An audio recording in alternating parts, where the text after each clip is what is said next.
ஆளுமைமிக்க அரசியல்வாதியாக pure politics பயிற்சி பட்டறை நேரடி இணைய வழி வகுப்புகள் உங்கள் சீட்டிற்கு முந்துங்கள் 7338824242. So now your film Ulluruk has got best national award for best Malayalam film. So Ulluruk is a very women-centric and a story that talks about women's perspective about a lot of things. So இந்த மாதிரி Ulluruk மாதிரி படத்துக்கு award கிடைச்சது. How do you think? நிறைய women centric மூவிஸ்க்கான ஒரு கேட்டி மாதிரி பார்க்கலாம்.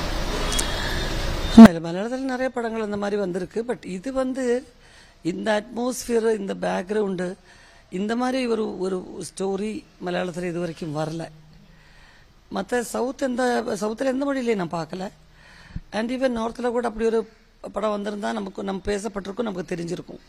So absolutely அந்த மாதிரி ஒரு ரொம்ப நியூ சப்ஜெக்ட். அதுவே வந்து இந்த படத்துக்கு கிடைச்சதே ரொம்ப சந்தோஷம் எனக்கு. ஏன்னா அந்த டைரக்டர் 8 இயர்ஸ்க்கு முன்னாடி அவர் சினிஸ்டான் அவார்ட்ஸ் ஒரு அவார்டில் வந்து ஆமீர் கான் ஜட்ஜாக இருக்கக்கூடிய அந்த அவராக ஜூரியாக இருந்ததில் பெஸ்ட் ஸ்கிரிப்டுக்கு அவார்டு வாங்கினது இது. So almost around 25 lakhs award வாங்கினது. அதுக்கடுத்து ஒரு 8 இயர்ஸ் அவர் வெயிட் பண்ணி 4 இயர்ஸ் அந்த இதுக்காக வெயிட் பண்ணார். 4 இயர்ஸ் என்ன கம்பல் பண்ணியே வெயிட் பண்ணார். ஸோ பட் ரொம்ப அவர் வந்து ஸ்டப்பர்னாக அவருடைய ஸ்கிரிப்ட், அவருடைய அந்த ஸ்டோரிக்கு தகுந்த மாதிரி ஆட்களை வச்சு பண்ணணும்னு நினைக்கக்கூடிய ரொம்ப ஒரு அருமையான ஒரு டெக்னீஷியன். ஸோ அப்படிப்பட்ட ஒரு படம் நிறைய படம் நிறைய வித்தியாசமான ஒரு படமாக இருந்துச்சு எனக்கு.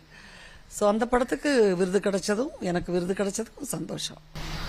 மேம், ஸோ ரீசெண்டாக சோஷியல் மீடியாவாக இருக்கட்டும், உங்களோட வாய்ஸ் எஸ்பெஷலி நாங்கள் ரொம்ப லவுடாக கேட்டுட்டு இருக்கோம் about the national award selection. So உங்களுக்கு தோன்ற விஷயங்கள் நேஷனல் அவார்டோட செலெக்ஷன் எஸ்பெஷலி இந்த இயர் பற்றி நீங்கள் என்ன நினைக்கிறீங்க? நிறைய அவார்டு ஆக்சுவலி கேரளா ஸ்டோரி பற்றி நீங்கள் எஸ்பெஷலி இன்னும் நிறைய கான்ட்ரவர்சிஸ் போகுது. People of Kerala are not happy about it.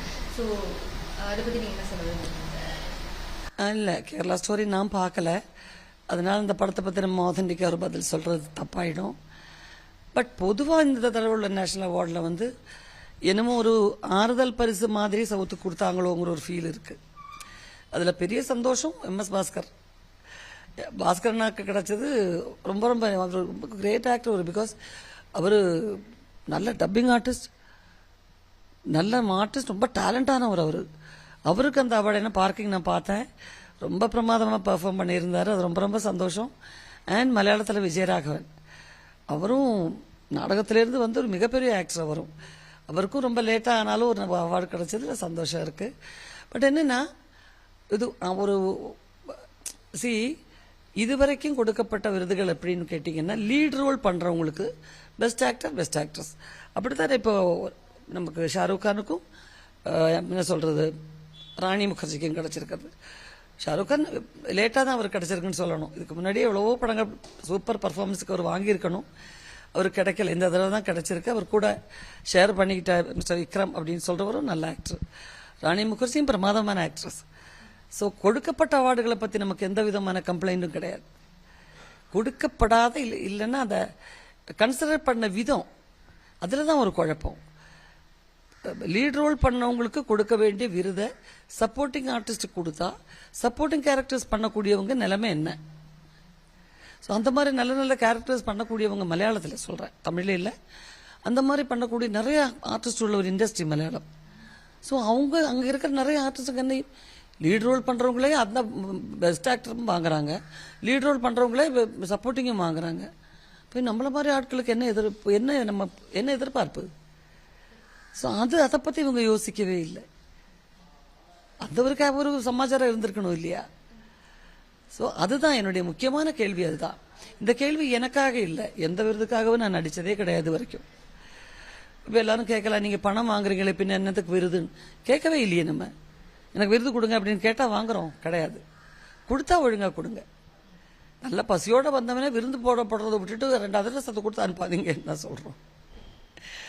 So அதைத்தான் கேட்குறோம். நம்ம தமாஷா சொல்கிறோம், அது பெரிய விஷயந்தான்.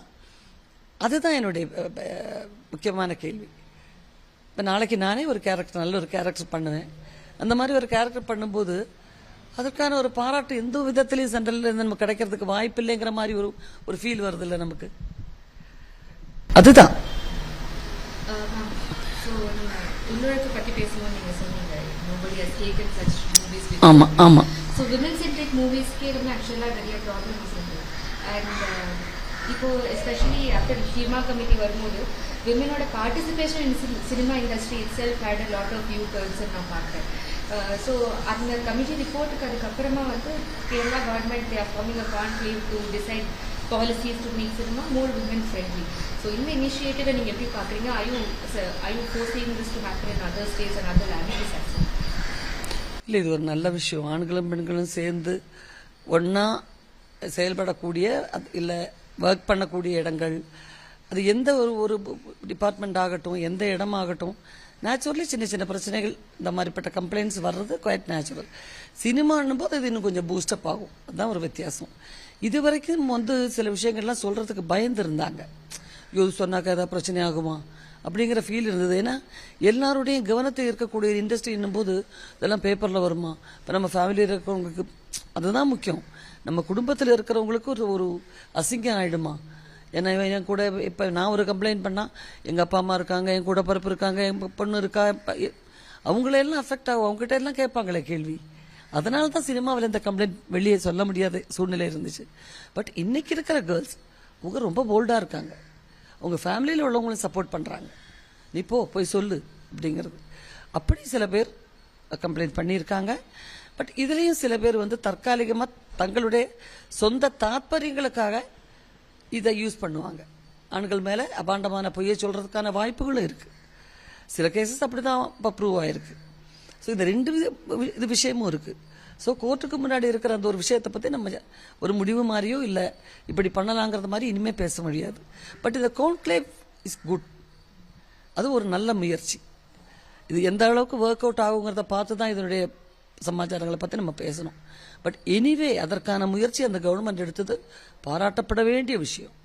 இது இந்த இடத்துலன்னு இல்லை, இப்போ நீங்கள் தமிழில் இப்படி ஒரு கான்க்ளேவ் வச்சாக்கா எத்தனை கம்ப்ளைண்ட்ஸ் நீங்கள் அந்த இடத்துல கேட்கலாங்கிறது அது வைக்கும்போது தான் தெரியும். ஒரு தைரியமாக முன்னுக்கு எத்தனை பேர் வர்றாங்கங்கிறது நம்மளே அதிசயப்பட்டு போவோம். ஏன்னா மலையாளத்தை விட ஒரு 10 மடங்கு பெரிய இண்டஸ்ட்ரி தமிழ். பட்ஜெட் வைஸ் ஆகட்டும், எந்த விதத்தில் ஆகட்டும், இந்திய அளவில் பேசப்படக்கூடிய படங்கள் அப்படித்தான் ஒவ்வொன்றும். இப்போ நீங்கள் பாலிவுட்டில் எடுத்து பார்த்தீங்கன்னா இந்த மீ2 ஸ்டேஜிலெல்லாம் நம்ம எவ்வளோ கேட்டிருப்போம். ஸோ எந்த இடத்துலையுமே வந்து நமக்கு சப்போர்ட் ஆள் இருக்காங்க அப்படிங்கிற ஃபீல் இருந்தால் தான் முன்னாடி வருவாங்க. யாருமே நமக்கு சப்போர்ட் பண்ணுறதில்ல. நம்ம தனியாக ஆகிடுவோன்னா யாரும் முன்னாடி வர மாட்டாங்க. எனக்கு ரொம்ப இந்த கவர்மெண்ட் மேலே எனக்கு மரியாதை வந்துச்சு இப்படி ஒரு கான்க்ளேவ் வச்சதில்லை. இந்த ஏஐ வந்து எல்லா இண்டஸ்ட்ரியிலுமே ஆமாம் ஆமாம் வந்து சினிமா இண்டஸ்ட்ரியிலும் நிறைய பேர் வந்து it's a very good initiative. ஒரு பக்கம் போது சில இடத்துல பெரிய லீட் ஆக்டர்ஸே வந்து இட்ஸ் டிஸ்பியூட் கொண்டு வராங்க. அவங்களோட இன்ட்ரெஸ்ட் இல்லாமல் அவங்களோட கன்சர்ன்ட் இல்லாமல் விஷயங்கள் யூஸ் பண்ணப்படுது அப்படின்னு. ஸோ ஆர்டிஃபிஷியல் இன்டெலிஜென்ஸ் சினிமா இண்டஸ்ட்ரியில் டெக்னீஷியன்ஸோட பாட்டுக்கு ரொம்ப கொஸ்டினபிளான விஷயங்களை கொண்டு வந்து நினைக்கிறீங்க. What you think about artificial intelligence? இது பல விதத்தில் பேசப்பட வேண்டிய ஒரு விஷயம்.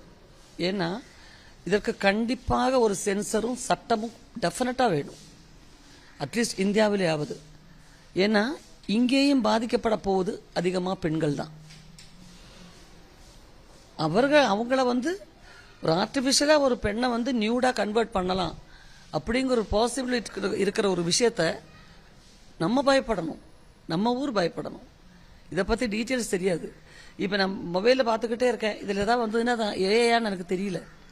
சிலதை கொண்டு போய் அதிசயமாக பையன்கிட்ட போய் தம்பி பாடுறா இப்படி வந்திருக்குன்னு. அம்மா மண்ட அம்மா, அது ஆர்டிஃபிஷியல் இன்டெலிஜென்ஸுமா, ஒரிஜினல் இல்லை, நீங்கள் பாரு பேக்ரவுண்ட் பாரு அப்படின்னு சொல்கிறான். பட் எனக்கு தெரியல. ஸோ எனக்கே தெரியல அப்படின்னும் போது எனக்கு என்ன, நம்ம சினிமாவை வந்து இப்படி நெருங்கி இருக்கிற எனக்கே தெரியலன்னும் போது இதை பற்றி எதுவுமே தெரியாத ஒருத்தவங்களுக்கு எப்படி இருக்கும்? ஸோ அது என்ன கண்டிப்பாக இது பேசப்பட வேண்டிய விஷயம். And at the same time நீங்கள் சொன்ன மாதிரி எத்தனை பேர் திறமையான டெக்னீஷியன்ஸ், அவங்களோட திறமைக்கெல்லாம் எந்த வேல்யூ இல்லைன்னு வந்தால் அது ஒரு பயங்கரமான ஒரு சமாச்சாரம் அதெல்லாம். ஸோ அதற்கு கண்டிப்பாக அதற்குன்னு ஒரு சட்டம் வரத்தான் வேணும். அப்படி யூஸ் செய்யப்பட்டால் அதுக்கான தண்டனைக்கான இதுவும் வேணும். அதுக்கு என்ன அதுக்கு என்ன இந்த மாதிரி பண்ணீங்கன்னா இப்படி நீங்கள் இதுக்கு உள்ளாவீங்க அப்படிங்கிறது. ஸோ அது ரொம்ப முக்கியம்.